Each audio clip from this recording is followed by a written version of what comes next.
Good evening. I'd like to thank you all for coming. It's nice to see so many members of the broader community along with Ohio Wesleyan students and faculty.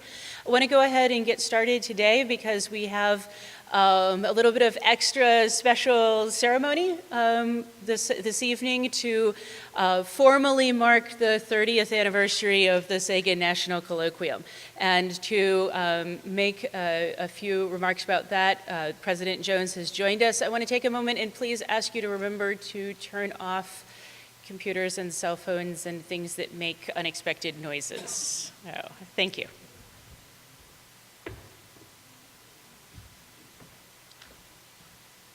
Thank you, Ellen. Good evening. It's good to see all of you on a beautiful autumn day as we gather for this special occasion. Tonight, we gather to consider new ideas on a pressing issue, not just here in Central Ohio, but around the world. This is the very spirit in which the Sagan National Colloquium was founded 30 years ago. Throughout the past 3 decades, the Colloquium has given Ohio Wesleyan students, faculty, and members of the Delaware community the ability to engage in deep thought about the issues and concerns that are most pressing in our modern world. In continuing this tradition here tonight, we celebrate the history of the Sagan National Colloquium and its reflection of the very essence of a liberal arts education. The idea for the National Colloquium was the brainchild of newly appointed Ohio Wesleyan President David Warren. President Warren envisioned a forum that would bring the entire campus together for reflection and action related to a topic of significant national interest. He saw the National Colloquium as a way to bridge the gap between classroom learning in the liberal arts and practical application in what he called the civic arts, involved citizenship. He challenged the campus to consider in deep and provocative ways the intellectual challenge of a topic of enormous importance, and then to act on that consideration in concrete ways. Dr. Warren wanted to provide a cross-disciplinary platform for faculty and students to engage with big ideas and even bigger concerns. Consider the fact that the theme of the first colloquium in 1984 was After Hiroshima, Life and Death in the Nuclear Age. This was not a light topic, but rather one of the utmost importance to individuals both then and now. It was important enough to consider not just within the classroom, but on the campus together. Dave Hickox, a former faculty member who retired last spring, sent me a note yesterday reflecting on his participation in the development of the colloquium in its early years. He described it, and I quote, as the most intellectual activity he participated in his 36 years of teaching, end quote. Today, this is the standard we strive to meet in selecting speakers and themes that will engage our students as scholars and innovative thinkers. In 1999, the colloquium was endowed by 1948 OWU alumni John and Margaret Sagan, now deceased. John and Marge's generous gift, following a lifetime of engagement with and support of Ohio Wesleyan, heightened our ability to provide students with truly exceptional speakers and content. As we celebrate the history of the colloquium tonight, we also celebrate the legacy of John and Marge Sagan. The Sagans met as students here at Ohio Wesleyan, and with the foundation of the education they received here, they made enormous contributions in business, civic life, their church, and in service to their beloved alma mater. John's work as vice president and treasurer of Ford Motor Company and numerous other responsibilities, including serving as chairman of the board of the Federal Reserve Bank of Chicago, and Marge's numerous commitments as a community volunteer kept them very busy. But they never forgot their first love, Ohio Wesleyan University. For decades, they were fixtures on this campus, attending board meetings where John served as chairman and later as a life trustee, driving from Dearborn for OWU football games, and supporting countless students through generous scholarship contributions, establishment of the Sagan Academic Resource Center, construction of the Marge Sagan softball field, and of course the Sagan National Colloquium. Their legacy continues with the ongoing support of their children, John, Linda, a member of the class of 1975, and Scott, a professor at Stanford and former speaker in this series. The Sagan National Colloquium themes throughout the years have been diverse, provocative, and eye-opening. In 1993, the campus discussed ideas of waging war and waging peace. In 2000, at the turn of the millennia, the campus considered wired world, the internet, and beyond. And 4 years after the Twin Towers were struck down, the campus discussed the United States and the Islamic world, challenges and perspectives. In this way, the Colloquium has consistently called upon Ohio Wesleyan students to consider some of the most important and complex issues facing our world, and in considering them, to expand their ability to think critically and with a strong sense of social responsibility. That tradition continues this year as we explore the topic of water as one of the most pressing challenges of the 21st century. 31 faculty members have worked diligently to direct the Colloquium since its founding, each hailing from disciplines as diverse as zoology, English literature, politics and government, and chemistry, to name just a few. I'd like to ask all of the people who are here, current and former members of the faculty who have worked in the Colloquium, to stand so that we can recognize you and thank you for your leadership through this series. Would all former faculty participants stand?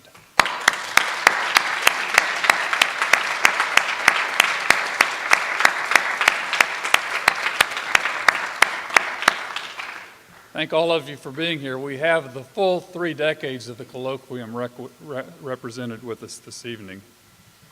More than 160 speakers have visited Ohio Wesleyan to share their expertise and unique perspectives, including President Gerald Ford, Kurt Vonnegut, social activist Gloria Steinem, and Nobel Peace Prize winner Jody Williams. And thousands upon thousands of students have attended Sagan lectures during their years at OWU. In short, the Sagan National Colloquium has become an invaluable part of the OWU experience, one that we are proud to celebrate together tonight. Thank you to all who have worked over the past 30 years to make the Sagan National Colloquium a defining feature of Ohio Wesleyan University. And happy birthday to the SNC. Thank you.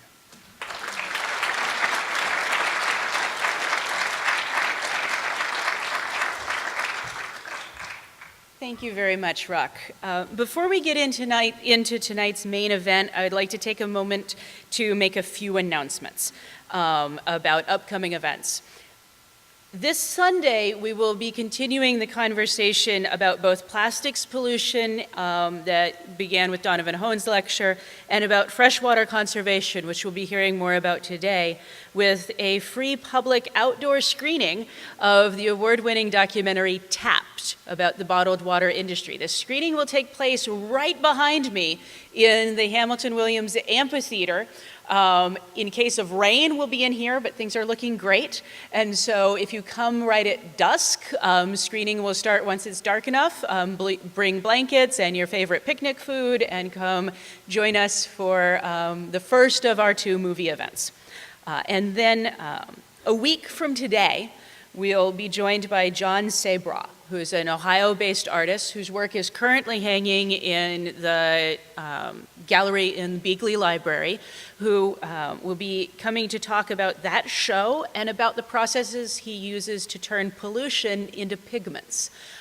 He'll be joining us for an artist talk next Tuesday at 7, but unlike the rest of the Sagan talks, it will be in Phillips Auditorium over on the academic end of campus where we can get the lights completely dark. So those are the 2 next upcoming events. Students, if you are here for UC 150, remember to find me after the talk and hand in your attendance slips. So one, as President Jones mentioned, one of the SNC's real cornerstones is public engagement. It's also one of the most meaningful goals of a liberal arts education. Here at OWU, we encourage you all to extend your learning beyond the classroom through internships, study abroad, travel learning, service projects, and theory to practice. In our statement of aims, we define our ultimate purpose of equipping students with knowledge, competence, and character for leadership, service, and continued learning in a complex and increasingly global society. This really resonated with me today because in my Renaissance history class, we read a 15th century treatise on the value of a liberal education. Petrus Paulus Vergerius, a teacher in Italy, wrote that what he called the art of letters is a study adapted to all times and to all circumstances, to the investigation of fresh knowledge or to the recasting and application of old. He continued to note that one cannot be content with knowledge alone, that one must model Aristotle, who even with all of his book learning, kept steadily in view the nature of man as citizen, an active member of the state. This is the ideal of citizen scholar, echoing from the ancient world through to the medieval and up into today, where our version of the liberal arts includes a clear call for you all to engage not just with books, but with the world. But public engagement, the work of citizen scholars, is hard. It involves mastery of many fields, enormous patience, and the ability to interact constructively with many different people and organizations. It requires attention to detail and a big vision. And it is all too often accompanied by late hours, cramped schedules, and probably a sense of being drawn a little too thin all the time. This is why I'm so very delighted that Sandra Postel was able to take the time to join us here at OWU tonight and share her experience with us. Sandra is a public scholar of long standing, a leading freshwater advocate. She's written many books calling for greater awareness of the natural and human systems that are intricately bound together around watersheds and rivers. Her work on desertification, water rights, and global water use practices has led to her current involvement with the National Geographic Society and a new pilot program for freshwater conservation and restoration, which she'll be sharing with us here tonight. Now, before I welcome Sandra to the stage, I want to also add that after her presentation, we will have a few public questions, but then after that, we'll adjourn to the back ends of the Benège rooms, where you can join her for more informal conversation, and you can have birthday cake while we celebrate the 30th anniversary of the Sagan National Colloquium. So I will hopefully see many of you back in the back for the party later, but for now, let's please welcome Sandra to the stage.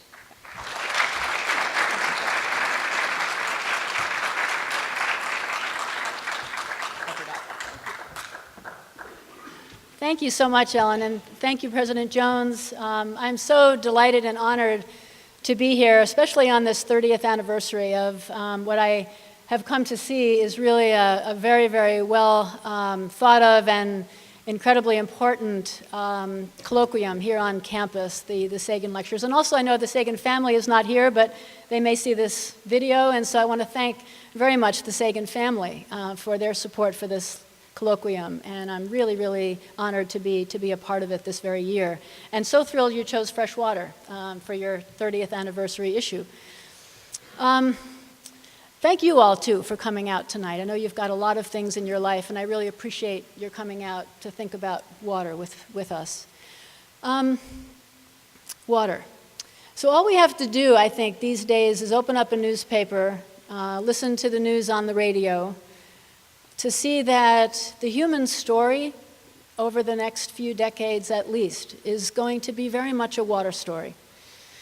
And the trends that we're going to talk about tonight are not trends that are necessarily foreordained, right? There's still an opportunity. The narrative of this water story, if you will, is still being written by the choices that we're making every day as citizens, as policymakers, as scientists, the choices we're making about how we use and manage and think about and value water. And so I want to talk a little bit about this today, about this global challenge and what it means. We're very, very lucky to live on a water-wealthy planet. We forget about this sometimes. It's a very water-wealthy planet. But of all the fresh water on the planet, of all the water on the planet, only 2.5% is fresh water. And 2/3 of that fresh water is locked up in glaciers and ice caps. So much less than 1%, right, of all the water on the planet is actually water that is drinkable and somewhat accessible to us to meet these needs. Now, we're now a population of 7 billion, a human family, if you will, of 7 billion plus, growing toward 8 billion probably by 2025. Consumer demand's increasing. Everything we use and wear and buy and eat takes water to make. So this is a finite amount of water, right, against which we have this growing population and growing demands for all kinds of products and foods that require a lot of water to make. If we think, for example, about a simple cotton shirt, most of us are wearing a simple cotton shirt tonight. Guess how many gallons of water that takes? Just think about it. 25, 50, 100? On average, it takes about 700 gallons of water to make one shirt. Most of those gallons are used to grow the cotton in the field. It's not the manufacturing facility, it's not the factory that's actually making the shirt that's using all that water. Most of it is used to grow the cotton in the field. Agriculture, we'll see, is a very, very big and important user of water. Think about something very essential to our diets, right? A typical burger. Typical hamburger, take a guess. Not much different than the cotton shirt. Typical burger, that's about as much water, 600 gallons, thereabouts. Now, a grass-fed burger that's grown on the rangeland can actually be very beneficial for the water cycle. That's a very different animal than this typical hamburger, right? But if you think about that amount of water, if you're a typical American, that's about as much water as you use at home in a week to make one burger. So we think about water as, as it's coming out of our tap, but in fact, our lifestyles every day consist of an awful lot of water embedded in these everyday products. So now if we think about this and add in the chairs and the computers and the cell phones and everything else we use every day, it all takes water to make. So we begin to see water in a very different way. It's hiding in just about everything we're using and doing every day. We have to multiply all of these gallons by now billions of people, and we begin to understand why we find ourselves in this predicament that we're in today. That with each passing year, and I've been studying global water issues for 30 years, so I've been watching this each passing year. We see this water stress map getting redder and redder and redder with each passing year. We could spend a whole night talking about what this map means and how to interpret it, but basically focus on what's red, orange and red in this map. And what it's showing are those river basins where our demands for water are bumping up against the limits of the supply. And so it's where we're beginning to see conflicts over water, where we're beginning to see a lot of important things. We're going to talk about some of these tonight. Now I just lost there we are. So if you look at Asia, for example, Asia has about 60% of the world's people at this point, but only about 36% of the renewable water. So even on this continental scale, China, India, most of Asia has really significant water problems. Not surprisingly, the Western United States, Northern Africa.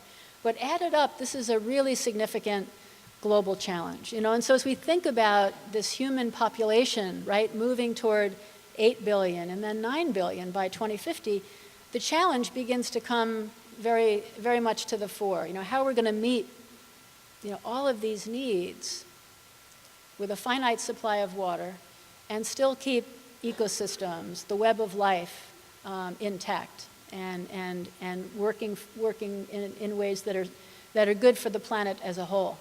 So keep this map in mind as we think about water tonight. And it's getting redder with every year. Every year that we would do this map, there'd be another place of red on it. And so it's a big challenge. What's happening in these places right now is that rivers are running dry. Here's the Rio Grande. This was taken in New Mexico. The Murray, you've probably heard in Australia. It's one of their most important rivers in the southeastern part of Australia. You saw it over here in red. This is the Murray Basin right here.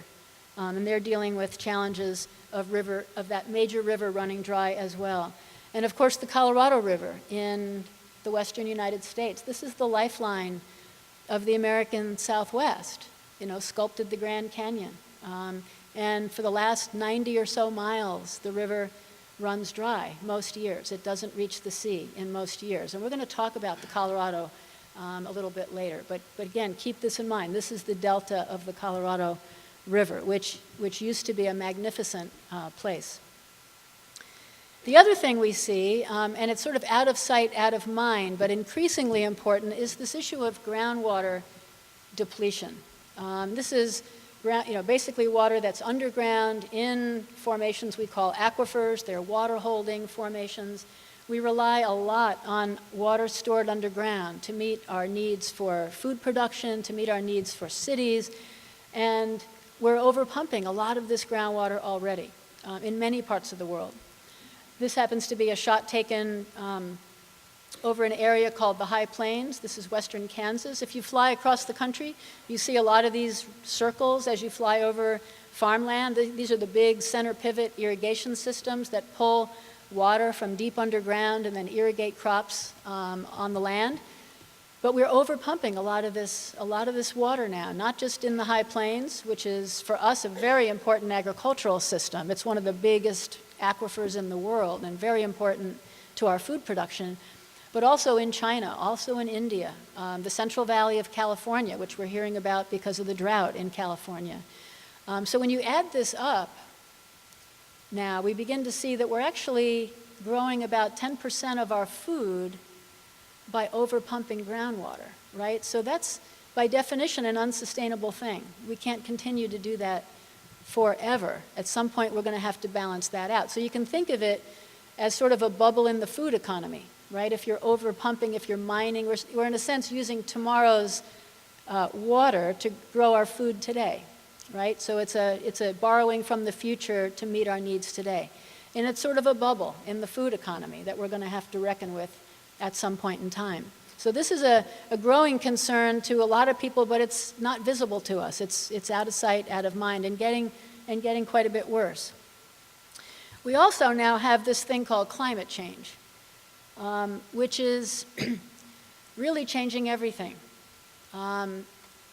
We could spend an entire evening talking about the relationship of climate change and water, but if you think about a warming atmosphere, right, temperatures are constantly warming. They're much warmer now than they were when the Industrial Revolution in the late 19th century began. A warmer atmosphere can hold more moisture, right?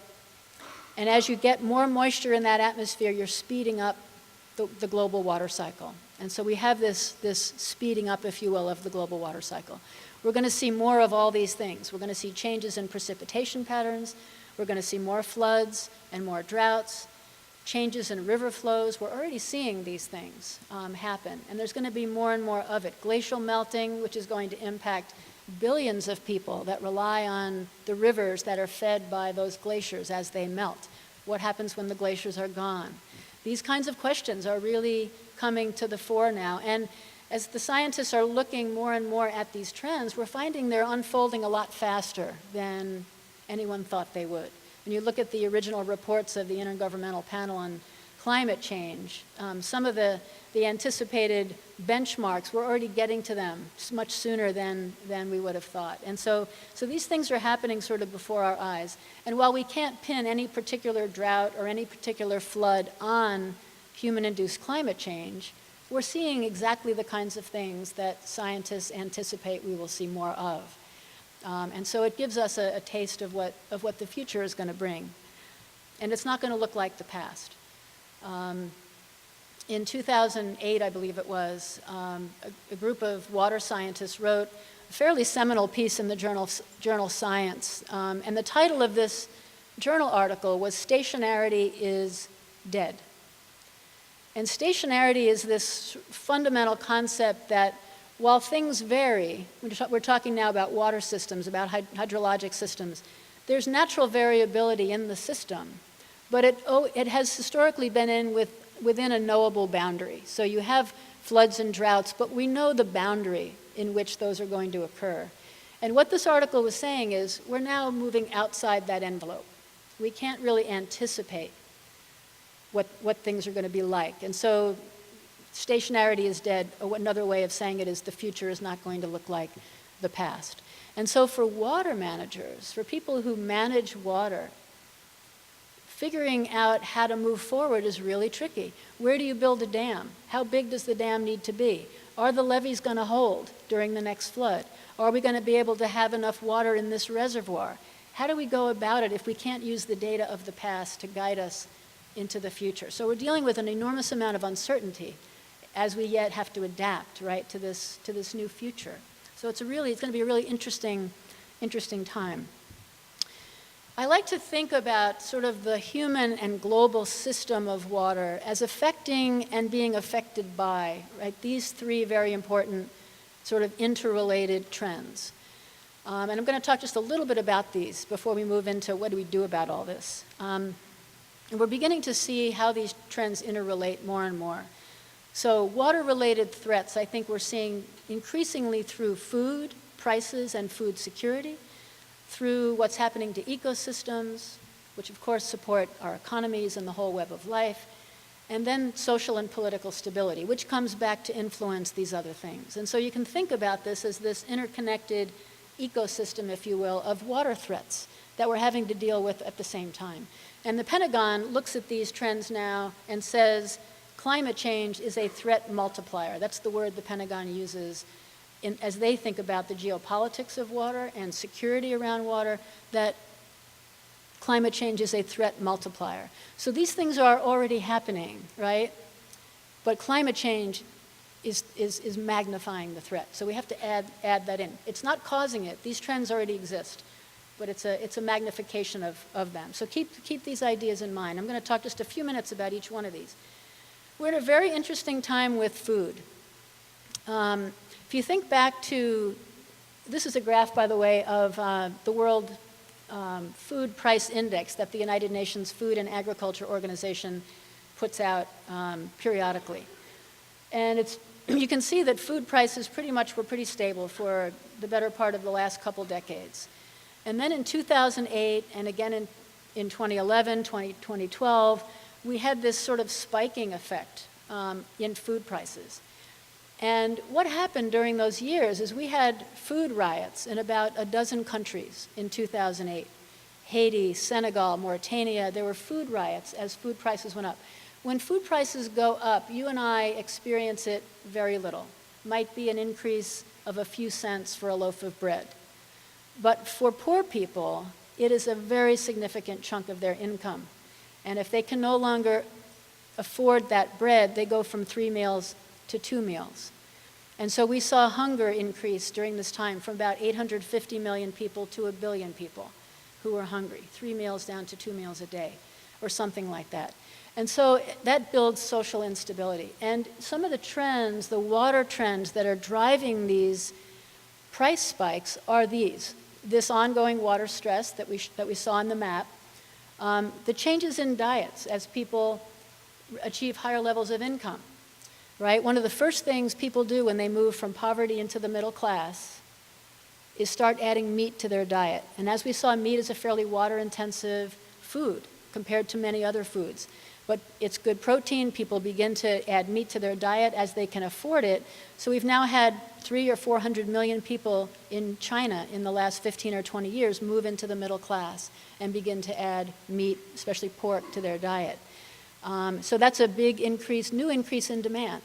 for water. That's going to continue as more people move out of poverty. Again, a good thing, right, to move out of poverty into the middle class. Diversion of crops to biofuels. In this country, we now provide about a quarter of our corn crop, one of the major grain crops we grow. About a quarter of our grain crop goes not to feed people or even to feed cattle, but to feed cars, right? We're giving about a quarter of our crop to the production of ethanol. So there's new competition in energy for both cropland and water, right, to create this fuel for automobiles. And that's driving some of these trends as well. And then as we've been talking about weather extremes. So in 2008 and 2011, we had a variety of extreme weather events. We had a heat wave in Russia that knocked 40% of their wheat harvest out. We had biblical scale flooding in Pakistan. I don't know if you remember in 2010 that was. We had, of course, major droughts here and in China. And each of those had impacts on grain production. So these weather extremes are at play throughout this. So we're going to see this new, I think, this new regime in food. It's not going to always be this spiking. We'll have some periods probably where it's down. But by and large, we're going to experience a lot of these water trends through agriculture and through our relationship to food and the price of food. The other trend I think that we're beginning to see is the need to revisit our relationship to freshwater ecosystems. In some sense, we've been trading sort of the ecological infrastructure, if you will, of natural systems for engineering infrastructure to get better control over water. One of the things, in some sense, we're very lucky on this planet, right, to have this very water-wealthy planet. But a lot of that water is not available where we need it, when we need it. A lot of the best cropland, obviously, is in sunny locations where you don't have reliable rainfall. You don't have enough rainfall. You've got to bring water in. So we've had to, in some sense, engineer our water system, right, to bring it to where people are, to bring it to where cropland is. That's a debatable thing, whether we had to do that, but that's what we've done. So if you think about the last half century, it's been a century of dam building in order to store water during the wet season and be able to release it during the dry season, control floods, generate electricity, create water supply for cities, agriculture, and so on. So very, very important benefits, right, to our economies from large dams, but also some very important ecological downsides. So we've gone from 5,000 large dams in 1950 to more than 50,000 around the world today. So if you do the math on that, it's constructing about 2 large dams a day, every day for half a century. And that's a very, very big change in the hydrologic environment in a really short period of time. To a species that's been adapting to ecosystems, to river systems for thousands of years. 50 years is like, a twinkling of an eye. No time to adapt. And so it's had a very big impact on freshwater life. And as a result, we have a major extinction event going on in freshwater systems now. So in some sense, it's a question of how do we rebalance this? These are, if you think about it, about freshwater ecosystems, right, they're doing very important work for us in their natural state. And so as we've built dams and diversions and canals, in some sense we've traded off these very important and beneficial natural ecosystem services that provide benefits to our economy for the benefits that we're getting from the infrastructure, from this engineering infrastructure. So we've lost a lot of this. These are just some of the important services, ecosystem services, right, that we get from healthy freshwater ecosystems, from biodiversity to think about wetlands, capturing floodwater, storing it, releasing it gradually. We've lost a lot of these benefits. Think about wetlands, up to half of them have now disappeared. In a state like California, where there's been a major transition from the natural landscape to an agricultural landscape, California's lost 90% of its natural wetlands. So this is a big change, right, in service. The ability of wetlands to store water, hold water, and then release it gradually to provide habitat, to purify water. Wetlands are notoriously good at filtration, right? Filtering pollutants out of water. So as we've lost all of these ecosystems, right, we have to somehow replace what they were doing for us with a man-made solution that is often costly and difficult to reproduce. One of the places, I think, that I've visited that's had a very, very big impact on me. How many of you have heard of the Aral Sea? Maybe half of you, a little more. This used to be the 4th largest lake in the world in Central Asia, the Aral Sea. We don't have a picture of the Aral Sea, I don't believe, prior to about the mid-1980s. The Soviet Union at that time was a fairly closed society. We weren't able to get images very easily. But in the 1940s and 50s, central planners in Moscow, remember the Soviet Union was one big country at this point in time, they basically did a cost-benefit calculation and decided that the 2 rivers that flowed into the Aral Sea, the 4th largest lake in the world, would be more valuable if they were diverted, if the water in them was diverted to grow cotton in the desert of Central Asia.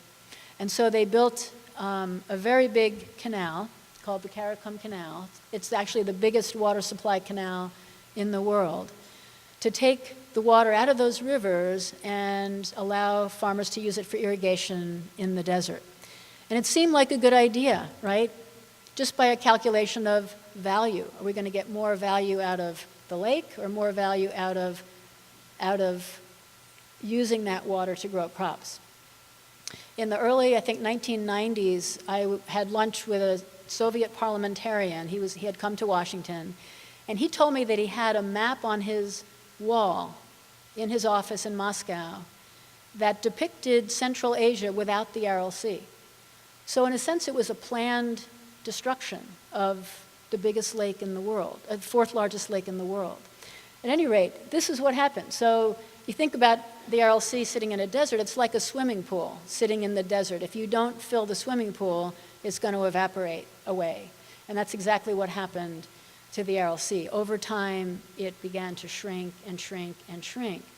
And when I went there it was a few years after I talked to this Soviet parliamentarian, Alexei Yablokov, I went to the Aral Sea, and I remember standing on a bluff in what you could tell had been a port town. You know, the Aral Sea was a tremendously important fishery. It brought in millions and millions of tons of fish, fishing villages all around the sea. I was standing on what had been a port town, and you could sense that the sea used to basically lap up against the shores there. And I couldn't even see the Aral Sea. It was 25 miles away from where I was standing. It had shrunk already that much in the mid-1990s. And when I was there, I really felt sort of hopeless, in a sense, for the people there. There were about 3 million people that lived around the sea. They'd lost their jobs, their livelihoods, they couldn't fish, but their health was so impacted. You know, if you think about the Aral Sea was shrinking, so all this lake bed was exposed, and because it was irrigating cotton, a lot of pesticides and salts and toxic chemicals were brought in, and as the winds blew across the desert, they'd lift up this toxic soil and dump it on the cropland, and so 90% of the women were anemic. There were all kinds of respiratory problems and cancers. It was just a really hard place to be and see what had happened to these people. And so, I mean, to me, it just showed the connection, right, between the health of an ecosystem and the health of an economy and a community that depends on that ecosystem. It was so apparent to me. So throughout this time, right, the sea continued to shrink. And then in 2009, I was sitting at my desk, and across my computer came this report from Europe, from the European Space Agency, that within a 3-year period, the Aral Sea, which had already shrunk at this point by 80% of the volume was gone. The eastern lobe, if you remember that original graph, there's an eastern lobe of the sea. That had shrunk another 80% in 3 years' time. So I'm going to go to the next slide and just watch how it changes. This is the look of the Aral Sea in 2006 and then 3 years later in 2009. So that happened in 3 years, you know, and so within the course of our lifetime, we're basically watching, you know, this fourth largest lake in the world just disappear. And what I shouldn't say we, what the countries, they're now independent countries, right, Uzbekistan, Turkmenistan, Kazakhstan, what they've decided to do with support from other governments, the World Bank, is to basically build a dike right here, basically a dam or a dike right here, and try to save just this little bit. This used to be the Aral Sea, right? They're trying to save just this little bit now, because one of the rivers flows in here. So just to save a little piece of it. And the rest of this is largely going to go away. So it's an amazing story, and it's an extreme story. You know, this is not happening in this way in very many other places. But in some sense, it's a harbinger, right? It's what can happen if we don't really think carefully about the ecological and social consequences of water use and management, and what might happen if we don't factor these kinds of issues and concerns into our decisions. So this example has stuck with me over time, and especially as I got to the Colorado Delta, which I'm going to talk about in a few minutes. This example was very much in my mind.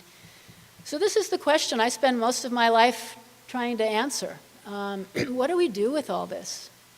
This is a very serious set of issues. What can we do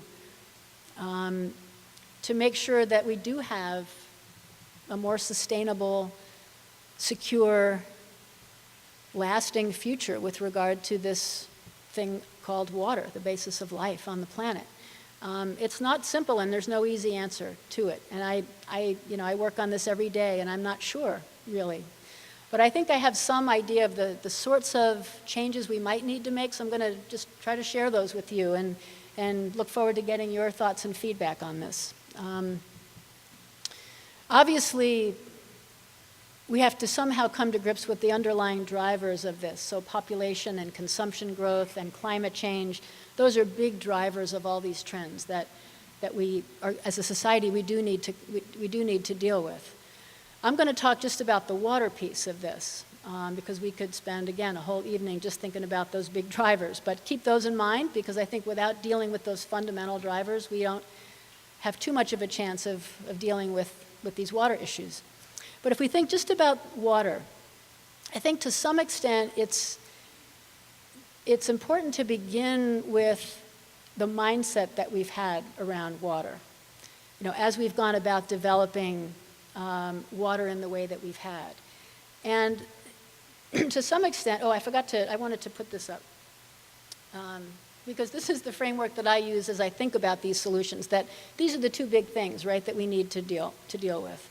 Shrinking that human water footprint, and I'm going to talk a little more about that, and then figuring out how to begin to do this work of restoration. Those are the two big challenges. If we're going to meet the needs of 8 billion, 9 billion people and still have a healthy ecosystem in front of us, these are the two big challenges.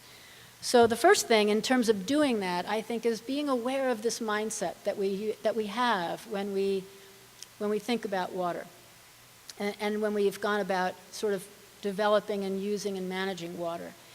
Now, if you think about the last century and a half, 2 centuries, right, of dam building and engineering around water, it was pretty much this left side, right? That if we thought about how is water valued, pretty much we said water acquires value when you take it out of its place in the natural world and put it to use on a farm, in a factory, in a home.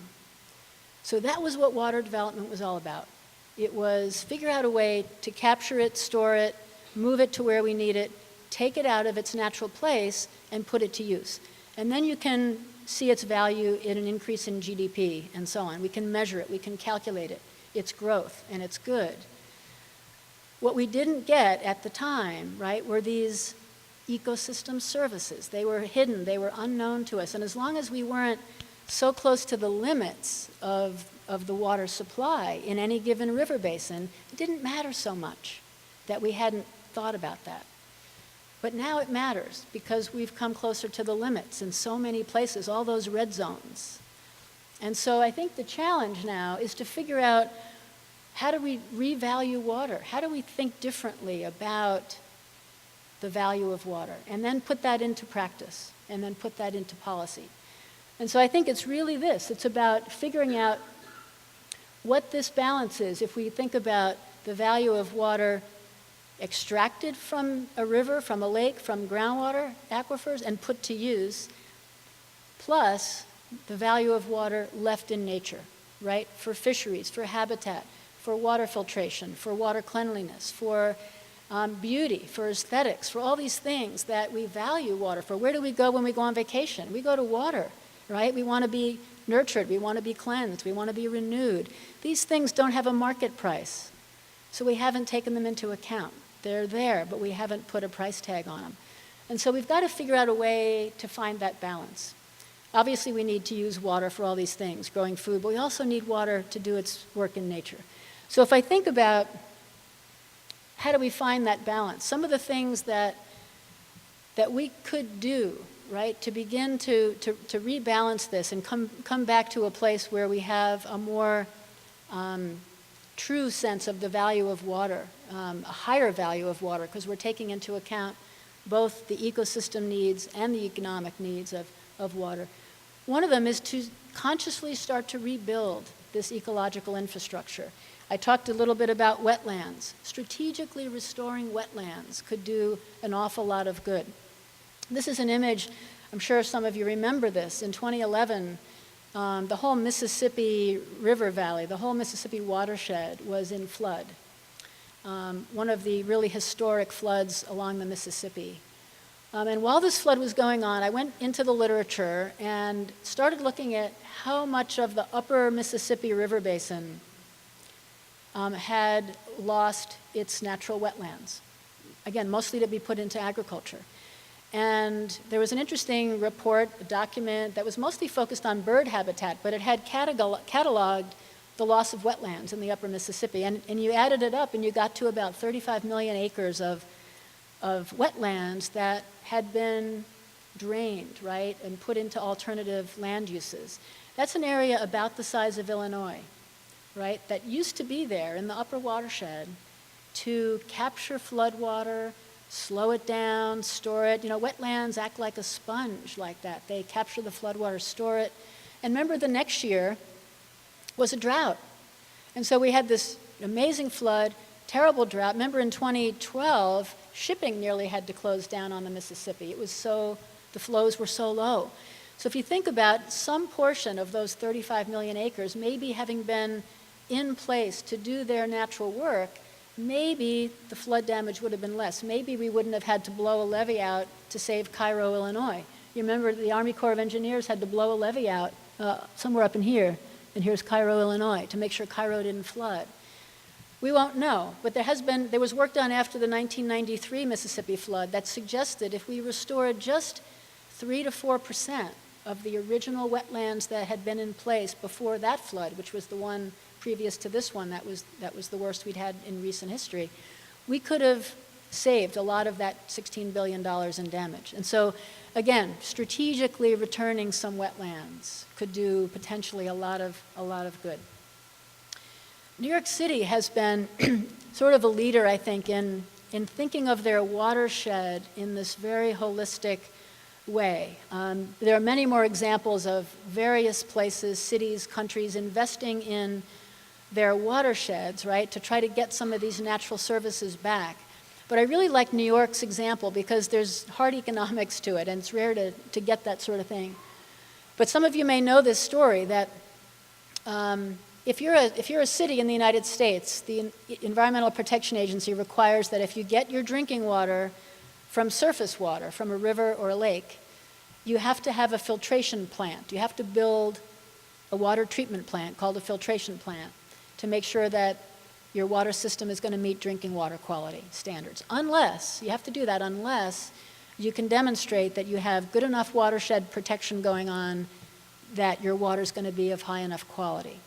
So New York decided to go that route. This is 9 million people, right, in New York. And 90% of the water supply for New York City comes from the Catskills, Delaware watershed upstate, in upstate New York. System of, I think it's 25 reservoirs and canals and tunnels that bring the water down. So New York decided to invest heavily, I think by now it's about $1.6 billion,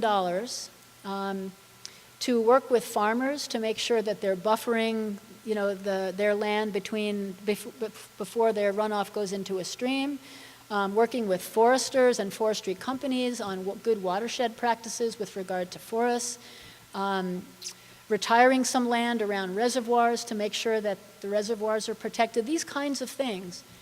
And so far, they've been able to avoid building that filtration plant, which would cost about $10 billion to build. So for an investment of $1.5 billion in the watershed, they've saved billions and billions of dollars on a filtration plant, which would cost around $100 million a year just to operate, right? So it's a story of sort of win-win all around. Thinking about the watershed from the point of view of the natural services and benefits it can provide if you invest in it and protect it. So it's a really good example. Boston has a similar program for its watershed, the Quabbin Reservoir, if you know Boston. Seattle, there are a handful of cities that have decided to go this route, and it's generally paid off. And there are a number of other interesting watershed stories which we could talk about, which I love, but I'll sort of leave them up there for you to think about, and we can talk about them later if you like. But I think very important underattended benefits in this kind of a thing. Another thing we're beginning to realize is that not all dams that were built at one time are still serving a very good purpose. We've been building dams of all sizes, originally for very good purposes, right? If you think about the little dams that were built in New England during the Industrial Revolution for textile mills and these kinds of things, generating little bits of hydropower to run these textile mills. Very important at the time. Many of them are obsolete now, and many of them are actually unsafe now. So as dams have been sitting for a century or more, they're at risk of breaching. They've been blocking all this sediment that's been building up behind them. So the reservoirs, in some cases, are getting obsolete.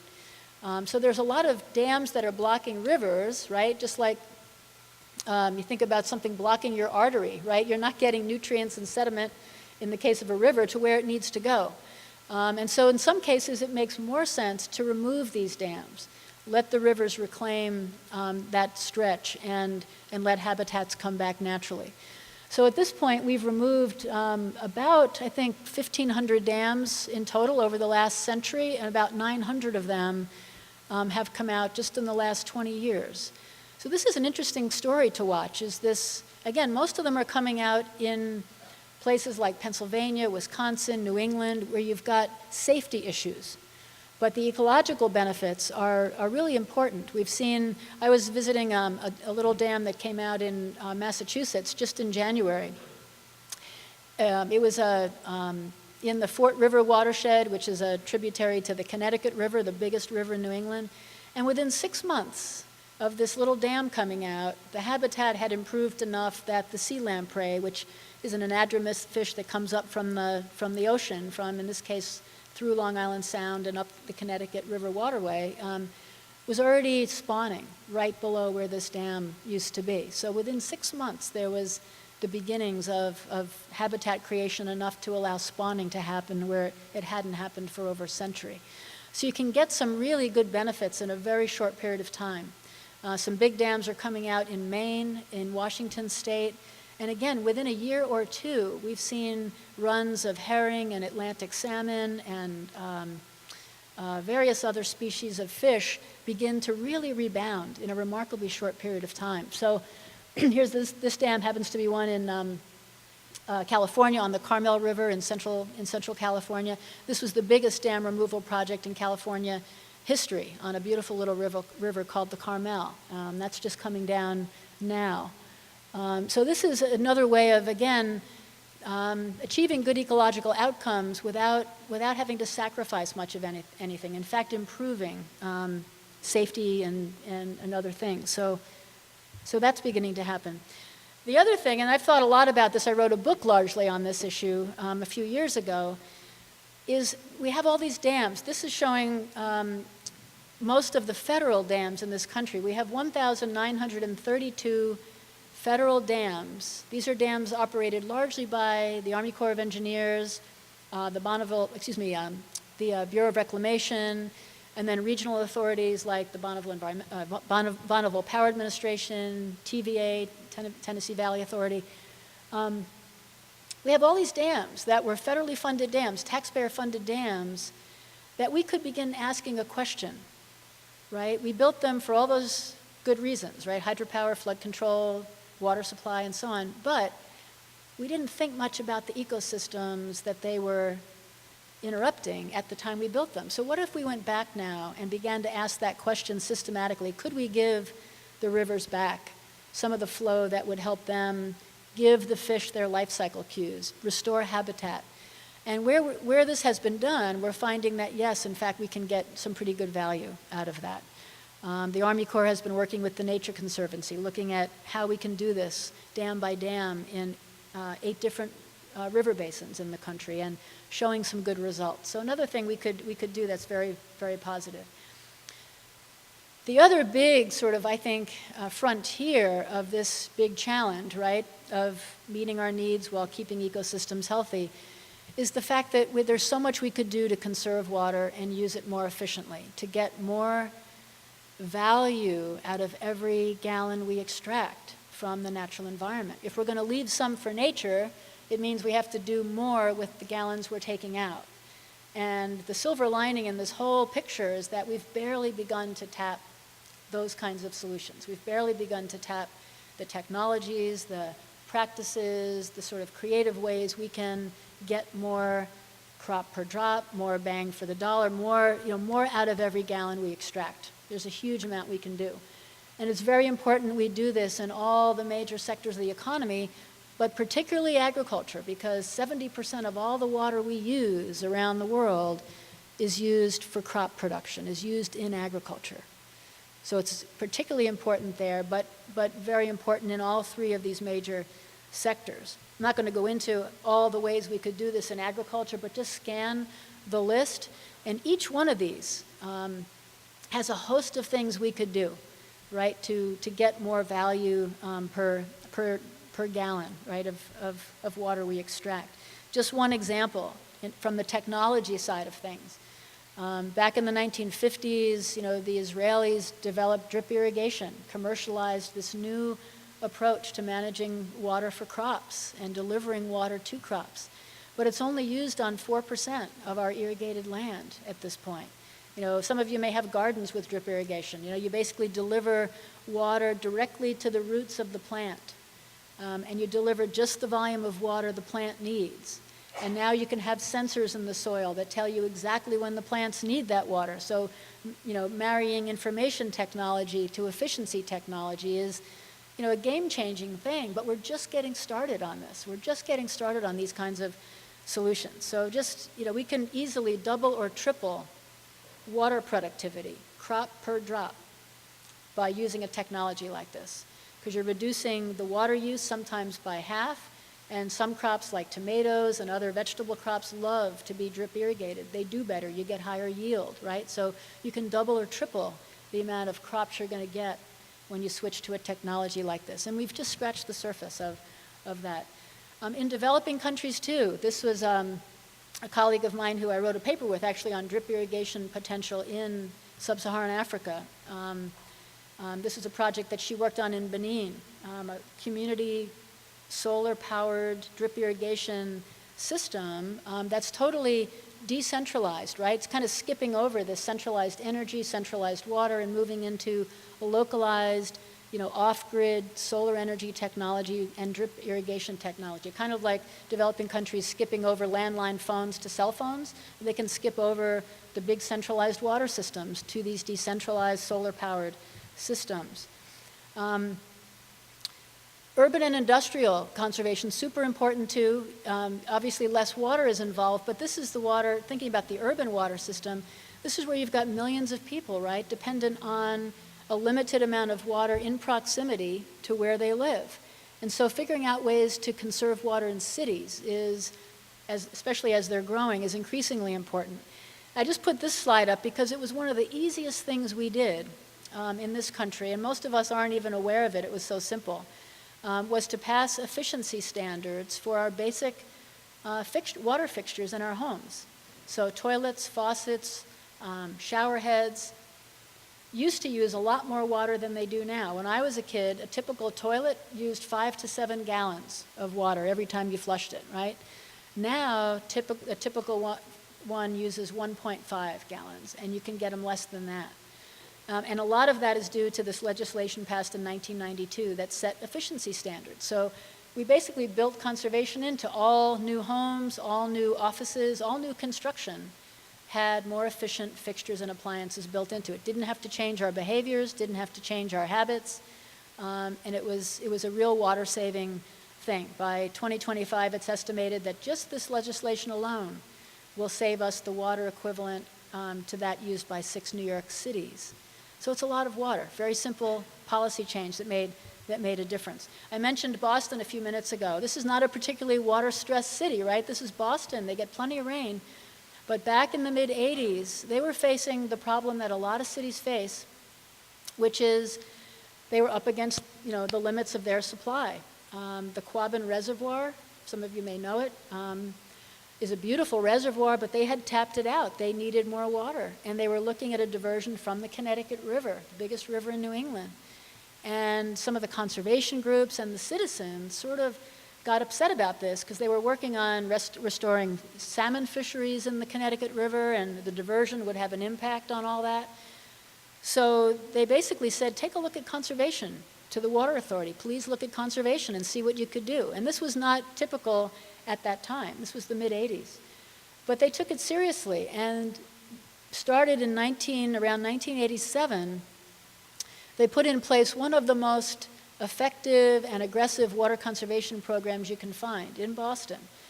It's an old city, so there was a lot of leaky pipes, right? So you could find and detect leaks in all the pipes, and that's continuing to be a big water saver. Go home to home, and not home to home, invite homeowners to come and get water efficient fixtures. This was before that legislation, right? So get water efficient fixtures and retrofit your home. Go industry to industry and do an audit. How can you save water?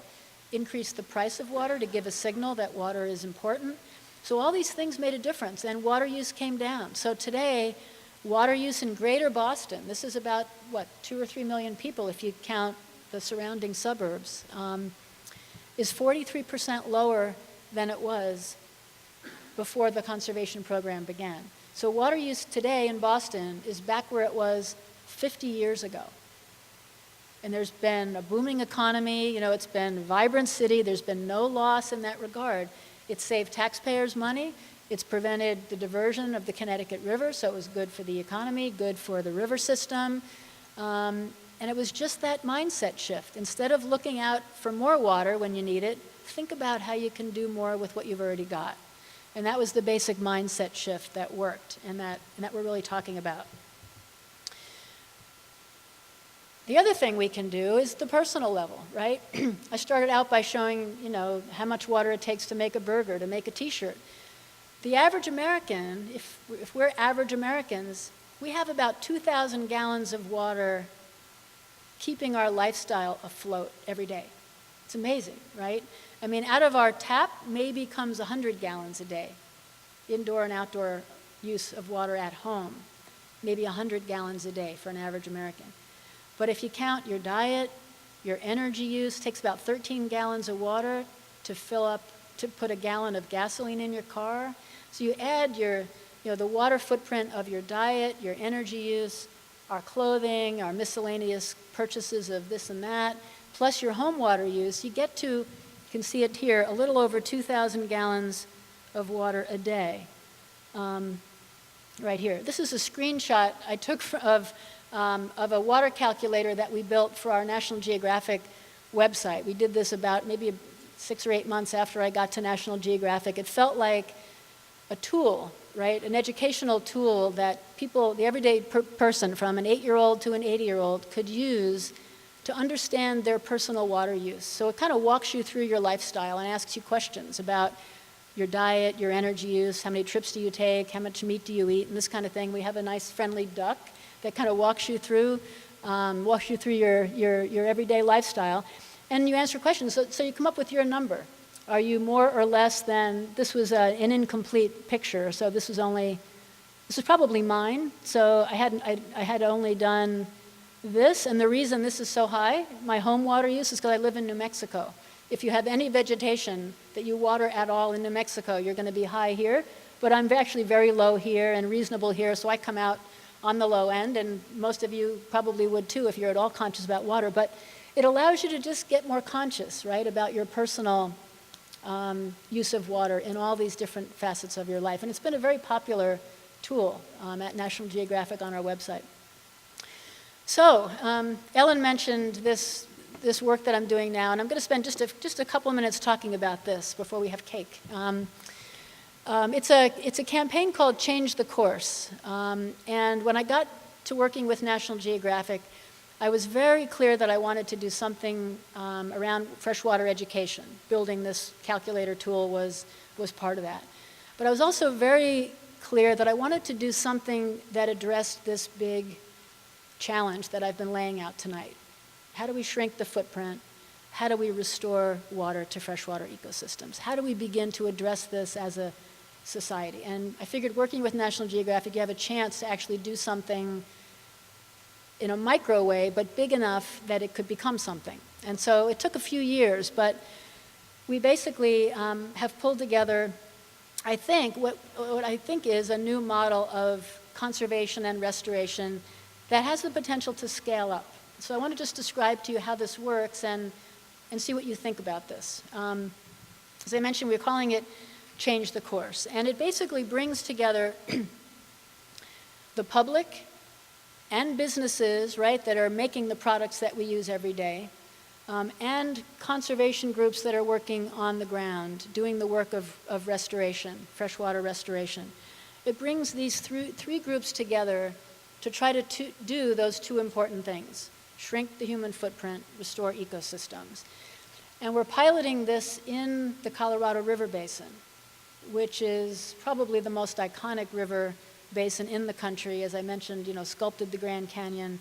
Today provides water for more than 30 million people, 4 million acres thereabouts of irrigated land, shared by 7 states and 2 countries, the US and Mexico, but is really tapped out. It is very, very stressed as a river system. So we chose the Colorado to pilot this in. And the way this works is quite simple. We invite the public in to learn about their freshwater footprint, to learn about freshwater in general. Why is this issue important to get engaged in? And then we ask them to get engaged. We ask them to think about something they could do in their personal life, right, to conserve water. We're not going to know if they do it. We're asking them to think about it, to raise consciousness about water, to get people aware of their daily water use, and make a pledge to do something. So we basically capture these pledges on a website. And so with every pledge that's made, we promise to return 1,000 gallons of water to a depleted part of an ecosystem in the Colorado River Basin. And what makes that possible are businesses that are sponsoring this campaign because they too want to balance out their water footprint. Many companies now are aware that water is a business risk to them, it's a reputational risk to them. They also want to show good water stewardship. And so they have their own sustainability goals around water. So we provide an opportunity for them to return water to the environment to balance out the water they're using to make their products. So people can balance their footprint and companies can balance their footprint in this way. And then we partner with conservation groups on the ground. This can be a water trust, it can be the Nature Conservancy, it can be anybody who's doing good freshwater restoration work on the ground. And it's very hard to find these projects. Every project we do is third-party certified, scientifically vetted. We make sure there's good ecological value for the investment that we're making in the project. And so that's kind of how it works. It's sort of a model of educate, conserve, restore, and grow that circle over time. And so we're working basically throughout the Colorado River Basin. We've been running about 2 years now, and as you can see, we've got projects in the headwaters of the Colorado. Here, the Rocky Mountains run along the right side, obviously. So the headwaters of the Colorado are these tributary rivers up here in the upper right, and then the river system flows down this way, all the way to the delta. So the projects that we've already been working on are in orange. The projects that we've got our eye on, because they look like they have good potential for us, are in the blue. And so just a snapshot of what some of these projects are like. This is the Yampa River. If anybody's been to Steamboat Springs, Colorado, it's kind of a tourist town, nice ski place, but totally dependent on the waters of the Yampa River, which runs right through the middle of Steamboat Springs. And I mentioned a few minutes ago, 2012, we had a terrible drought in much of the country, right, including in this part of Colorado. And the Yampa River, in late June, if you look at this graph, in late June, the Yampa River was flowing at about 5% of normal for that time of year. So ecologically, it was crashing. There was a native whitefish population in that river that was at risk of crashing. The river as a whole ecologically was sort of at that point where it could just really sort of crash ecologically. And so we partnered up with the Colorado Water Trust to help fund the first time use of something in Colorado called a water lease, a drought lease. So we basically worked to get water from an existing user who was willing to lease it on behalf of the river. So Colorado had this law passed in 2003, but it had never used it. And so we partnered up and basically brought the river back up to a level where the tubing businesses could open up again because they'd had to shut down. The fly fishing businesses could open up again because they'd had to shut down. The whitefish population didn't crash. Water quality came up a bit. It rained a little bit in July, so that helped too. That's the reservoir from which the release was made, the Stagecoach Reservoir. So it benefited everybody. The economy picked up again a little bit. The river didn't suffer as much. And so it was a way to say, this is a tool we can use during drought to make sure rivers aren't last in line to get help. And so the river got through that period without hurting so bad. And so it was a fairly simple thing to do, but you've got to invest in it. You've got to say the river shouldn't be last, right, during this time of drought. And that worked really well. We're working in the Verde River, which is in Arizona, a beautiful desert river that flows through sort of north central Arizona down toward Phoenix. Beautiful, beautiful tributary river, beautiful riparian zone, important habitat for all kinds of birds, and particularly birds. Migratory birds love the riparian forests along this river. But this is a classic case, right, of that we're still managing water in the way we did 150 years ago. So there's a ditch system that draws water from the Verde that is operated pretty much the way it has been for the last 150 years. It's still being operated that way, which is that the farmers take the whole river and bring it into the ditch system, distribute the water, to the irrigators, and then the water eventually, whatever's not transpired by the crops, will eventually come back to the river, but that'll be 5 or 6 miles downstream. So the river during the summer irrigation season is pretty much totally dry for those 5 or 6 miles. Obviously not good for fish, not good for boating, not good for those things. And so we partnered up with the Nature Conservancy and basically put in a very simple automated head gate on this ditch system that basically allows the farmers to take the water they need and leave the rest for the river. So it's a solar-powered gate that, this is the ditch boss, Frank Gaminden, used to have to get up in the middle of the night and raise and lower this thing. It was kind of a life-threatening thing. It's now automated. He can do it from his cell phone, from his living room, and the river benefits because the irrigators are getting just what they need and they're leaving the rest for the river because now they have a way to measure it and monitor it and just manage it in a smarter way. So again, it's increasing the value of water. There's been no loss to the irrigation or the crop production, and The river's healthier, there's more opportunity to fish on it, boat on it, enjoy the birding and this kind of thing. So it's another example of if we just think about using water in smarter ways, we can change some of this. The last example I'll use is one that's really close to my heart. The year after I got back from the Aral Sea in 1995, a year later I went down for the first time to the delta of the Colorado River. And I had come back from the Aral Sea thinking, this is Soviet central planning, bad decision making. Then you go down to the Colorado Delta, and we've pretty much done the same thing there. We basically sacrificed what was once a beautiful 2 million acre lush wetland, primary habitat for the migratory birds on the Pacific Flyway, birds you and I enjoy all the time, often overwinter in parts of the Delta, used to overwinter in parts of the Delta. If any of you have read Aldo Leopold, he called this area a milk and honey wilderness.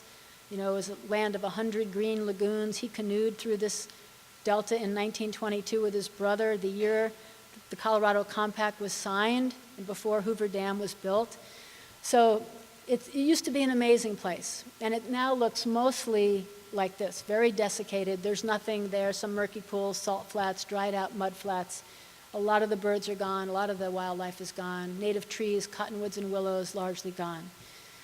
But the one thing we've learned in the Delta is that if you add water, if you can get water back, it is very resilient.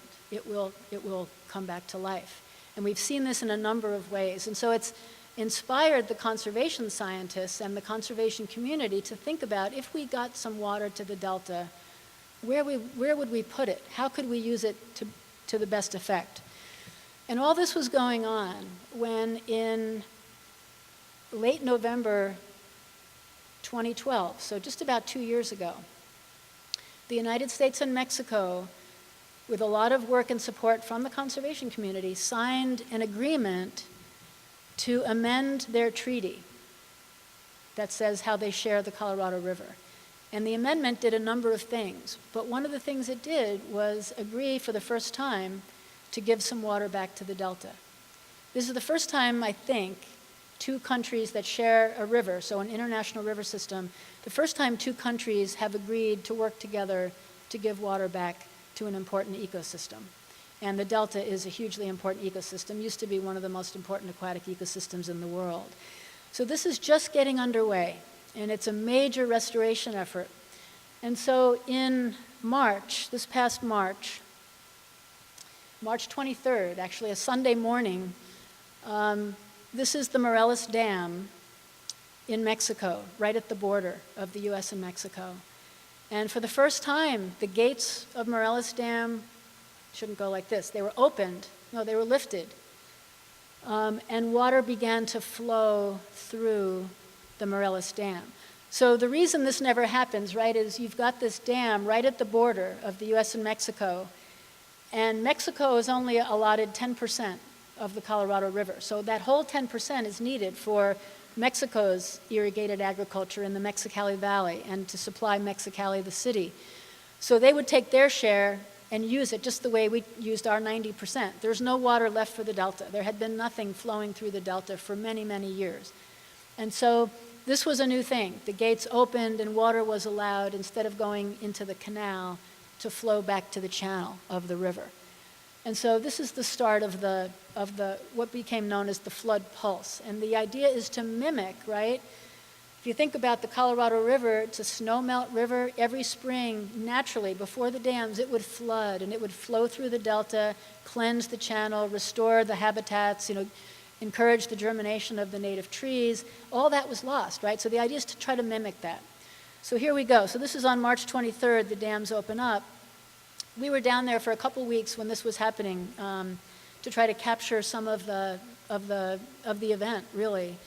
A couple of days after we got down there, we went to this location along the channel. This is the way the channel normally looked for years and years and years. We went back, I think it was 4 days later, and this is what we found in the same spot. So this is your guidepost here to say that this is the same location. after the river had arrived. It was like night and day. I mean, this was a place, literally our trucks got caught in the sand. We had to, we had trouble getting out of the sandy channel. And this was a place, you felt like you should have brought a picnic. I mean, it was just a landscape transformed, as the river came through. These kids were from the town of San Luis Rio Colorado.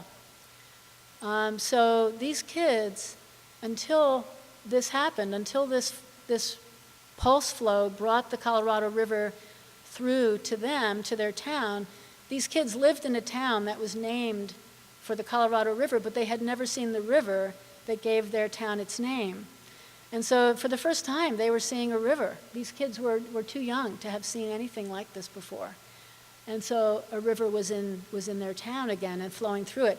A few days later, actually no, this was the same day. It was a Sunday afternoon, and I mean, the social and human side of the story was something that no one was prepared for. It was just an amazing thing. People came with their picnics and music and dogs and bands, and there was like an incredible festivity around the return of this river. It was pretty remarkable.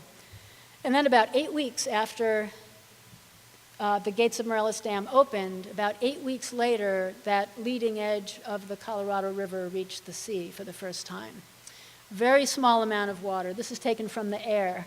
You can see right here is where the river and the upper Gulf of California, what in Mexico is known as the Sea of Cortez, they're connecting for the first time. And so some sense of saltwater, freshwater interface, restoring the estuary and this kind of thing.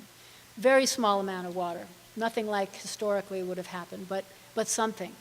And so this was an amazing thing over an 8-week period. And what's happening now, this was in late March, April, and into May.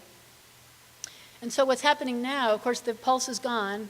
Those kids don't have their river anymore. That water has flowed through, it's gone.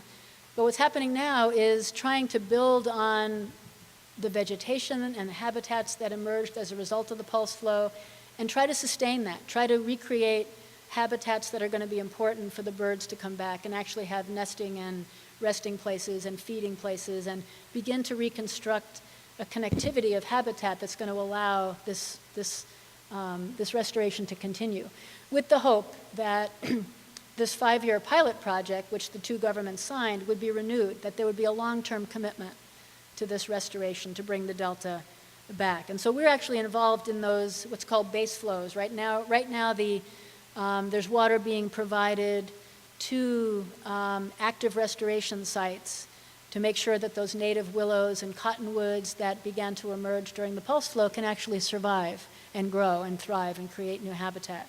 So Change the Course is working with the Colorado Delta Water Trust, which is purchasing water that farmers are willing to sell, want to sell in the Delta because either their kids are going off to college, they're not going to farm anymore, or whatever reason. We're creating a market for that water that will help the environment, that will restore the ecosystems. And so that's been a really important project for us. This is that active restoration site that we'll be providing some, helping provide some water to. So that's pretty much it. This is where we're at with Change the Course right now. We have 70,000 people in our pledge community. We communicate pretty regularly with them, giving tips on conservation, giving them news on what's happening in the Delta, in the rest of the Colorado River Basin. We just came back from Stockholm, Sweden, to present this model at World Water Week. We're interested to know if this model is scalable. Can we think about moving it to other river basins in the world? Would others pick up this model and make it their own? Because what this is about is really trying to build a movement of water stewardship that brings in the public and companies and conservation groups and really build this trend for something really positive. We now have 7 companies working with us in various ways, 6 projects, more coming along. And at this point, we've returned 2 billion gallons of water to depleted parts of the Colorado River Basin. That's not a lot of water. It sounds like a lot, but it's not a lot of water. But in the right place at the right time, it's done a lot of ecological good, in a sense. So that's the model. I'd love to hear your thoughts about it. I'm going to stop talking there. I've talked for a long time. So thank you so much for your attention. I look forward to to your questions and to chatting over cake. So thank you so much.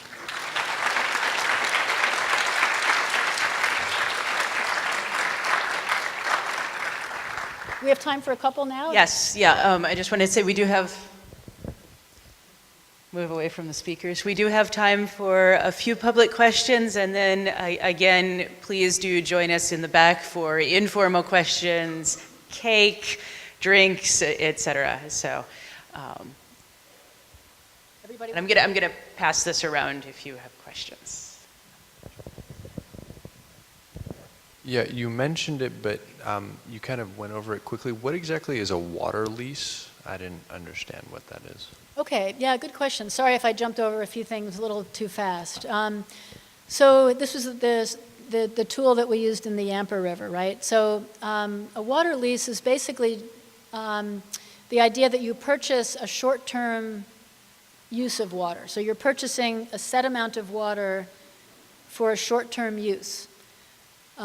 Just like leasing a car, in a sense.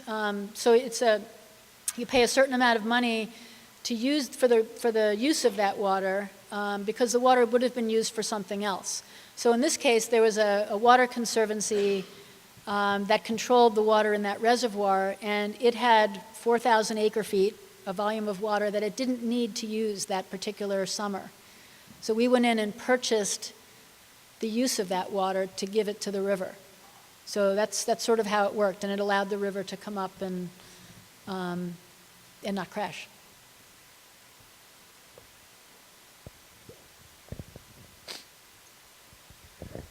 Yes, thank you very much for your talk.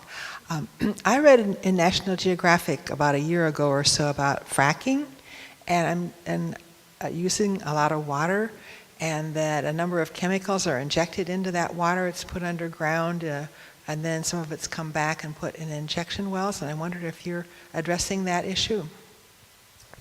Yeah, I mean, I've been writing about that issue some and studying it some. It's not part of our work, but I've been, as a water researcher, I've been certainly trying to keep up with what's going on. It concerns me a lot what's going on because, well, a number of reasons. I mean, in fact, when we were in Sweden just 3 weeks ago, a new study was released in Sweden by a group in Washington that basically mapped where all the known recoverable shale gas resources are located in relation to water-stressed river basins. So that map that I showed you, they basically mapped one onto the other. And they came up with, 38% of all the known recoverable shale gas is in water-stressed river basins. And any given shale well, right, shale gas, a hydraulically fractured well, can require something like 2 to 8 million gallons of water for one well. And that water is all used pretty much on one day. It's not like you're taking that 8 million gallons and spreading it over a year. So you need, when the well is fracked, that water goes in a big pulse, often in one 24-hour period. So for those communities that are relying on that source for their drinking water or what have you, it's a big new competitor of water, plus the potential for contamination of groundwater. There's a lot we could talk about with fracking, but I'm concerned about it because I'm sure many of you know that the oil and gas, this industry was largely exempted from the Safe Drinking Water Act, the so-called Halliburton rule that was passed. And so there's not transparency, there's not good science being done to monitor the quality of the water before and after the fracking, and there's not really enough information or regulation of what's going on. So I think communities that decide to call a halt to it until we know how to regulate it and begin to oversee it better are probably justified in doing that. Personally, I think so. Yeah. And here I want to add just a brief plug because this is actually the issue that one of our speakers in November, Rob Jackson, will be talking about. And it's clearly of great relevance to Ohio, but he'll be talking about water and hydraulic fracturing. Yeah, and Rob's done a lot of good work on the contamination issue, so it'd be a good talk to come to as well. Yeah, I'll double plug for you. Yeah. Any other questions before we break for cake? We can continue this over cake. That way. I know. Anyway, we can keep talking over cake, but thanks. You've been so attentive, and I'm grateful for your time. Thank you.